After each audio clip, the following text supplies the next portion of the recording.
How to make iPhone turn off after a certain time. If you find this video helpful, be sure to drop a like and subscribe.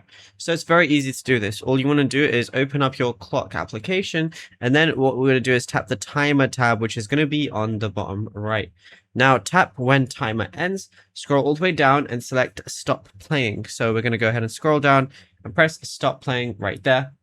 And then on the top right, go ahead and press set in the top right corner. Now use the scroll wheels to choose your desired duration. So let's just do something like 10 minutes. Now, once you go ahead and do that, all you got to do is just press the start button.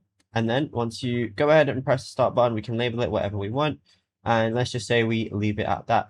So I can obviously just go over to the alarms and then enable it if I want to, or I can just do it from this timer section right here. And all I gotta do is, once I'm in settings, go over and scroll down to display and brightness, and then make sure that auto lock is switched on to the specific time. So let's say if I did it on 10 minutes, I want to leave it to 10 minutes. So the screen turns off immediately after the stop. So I can put that down to like 30 seconds instead. So it's very instant. And yeah, it's simple as that.